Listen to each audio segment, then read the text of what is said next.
Now I saw a new heaven and a new earth, for the first heaven and the first earth passed away. Also there was no more sea. Then I, John, saw the holy city, New Jerusalem, coming down out of heaven from God, prepared as a bride adorned for her husband. And I heard a loud voice from heaven saying, Behold, the tabernacle of God is with men, and he will dwell with them, and they shall be his people. God himself will be with them and be their God, and God will wipe away every tear from their eyes.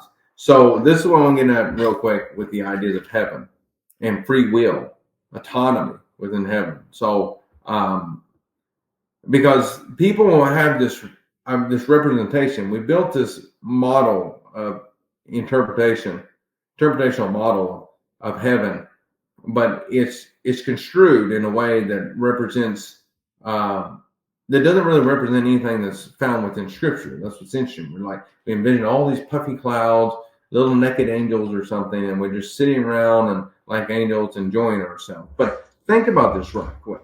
I've done this before. People get kind of struck by this, but it's kind of a philosophical idea. How much lingering around with no purpose can you do, even in a heaven-like setting?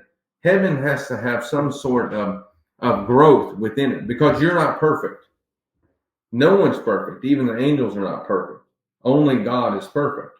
So if that's the case, then there's always something you should have an aim towards, because you should have some type of aim. Otherwise, you're doing nothing and you're not growing, you're not developing. So we're even in heaven, we should be growing and developing. And it says that in the very next chapter that we will be serving God. As it talks about serving, how that's going to happen, I don't know. It doesn't give enough information, but there's still going to be somewhat of pain going on. And I'm going to get into that. As soon as I say that, people are like, no. It says right here, no more death, sorrow, crying, there'll be no more pain. But you got to understand, you have to look at the underlying, you have to go to the original language to understand what is being said there in order to really understand what's going on. Because we need resistance. Whenever you have free will and you have consciousness, you need resistance. Otherwise, you're a robot and you're doing nothing. And God doesn't want that. That's not what he wants. Even the angels have things that they have to do. And then at the same time, they have free will. Otherwise, Lucifer would have never sinned and fell from heaven. That's the thing people forget. They're like, oh, wait a minute here. As soon as I mention that, they're like, I mean, you are right. Lucifer did sin and fall from heaven. It's like, exactly. So what's not to say that we're not going to have that same thing going on? We still have to serve. We have to have purpose, and we have free will. So we're still able to sin. But even in the New Jerusalem, it says that nothing that defiles will be allowed in. Why would there be anything that defiles that would be barred from there? That doesn't make any sense. Well, first off, we're not speaking of heaven. That's what people don't understand. This is speaking of the new universe. So this universe collapses upon itself, melts away, according to 2 Peter's, and a new one emerges. And that's even the scientific evidence we have. And we go into that here in a minute, that there's three predominant theories. There's other ones as well, but three predominant theories within physics, cosmology, of the destruction end of the universe. One is the Big Rip, where the universe and space-time continue to accelerate in expansion, and it rips the fabric of space-time and all hell breaks loose. Or it's you have the Big Freeze, where the universe slows down in acceleration and expansion, but it continues to expand nonetheless until the second law of thermodynamics, the energy runs out of stars and everything freezes to death. Or, which is the most prominent one, most physicists and cosmologists agree on, is called the Big Crunch, where the universe right now is accelerating in expansion due to dark energy. Well, dark energy, they predicted mathematically that it will eventually run out of its energy, slow in its acceleration and expansion of the universe, and draw the universe back upon itself within probably the next 120 million years from now, and collapse upon itself into a big crunch, going back to the initial state of singularity in which the universe emerged, which is almost an infinite density, and literally burns everything up. Just take note there, burns everything up. And then maybe Roger Penrose, a famous physicist, believes that it continues to do that. It goes into these, expands itself, goes back, and then emerges new universes.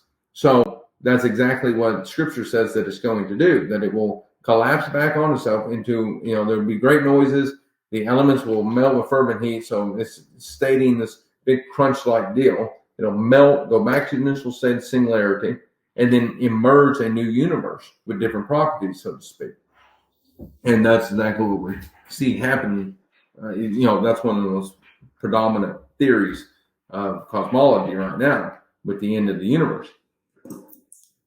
And that's what Scripture speaks of, very interesting enough. So, but this philosophical conundrum, dilemma here, is that, well, how can conscious beings go about and never really develop and never really, I forgot who it was too. One of the philosophers said that eventually we'll get, if you sit around long enough, us humans will eventually get bored enough that we'll, cause chaos just to see something happen. And so even in heaven, we're going to have things to do. We have that purpose drive.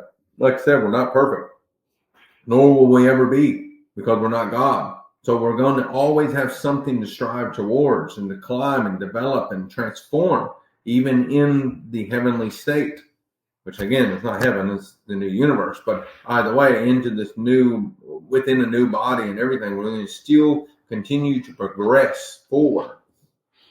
And so, all right, going forward here, there shall be no more death, nor sorrow, nor crying. There will be no more pain, for the former things have passed away. And so, but what's interesting, so we're going to look at this. So the Greek words, oh man, so this thing is not as big. Okay, well, I can't see the other Greek word. That does not help.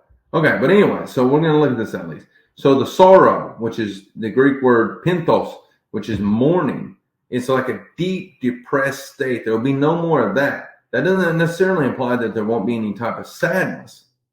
This is a deeper, more profound type sorrow than just regular sadness.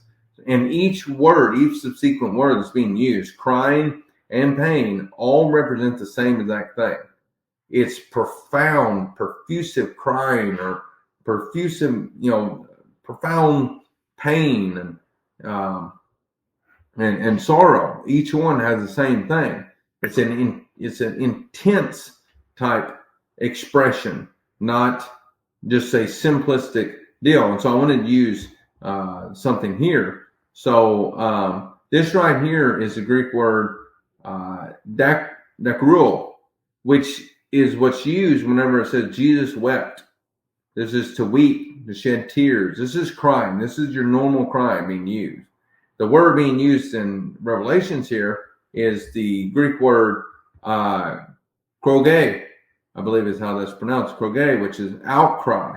Every time it is used in Scripture, it's used as a cry, a outcry, or almost scream type deal. So it's a intense form of crying that we're talking about. Because even whenever it says that he'll wipe away all tears, implies that we will still be crying, but God is there for us to comfort us. So there's still the weeping part, the crying, the shed of tears, but not there's no more profound suffering in this new state. But there's still suffering nonetheless, because we need it as human beings, as conscious beings. We need that. We need something that drives it. We need resistance in our life.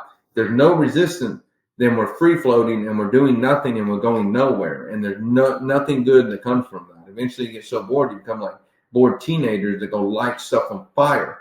And so nothing good comes from that. And that's, essentially, that's to a certain degree, essentially what has happened to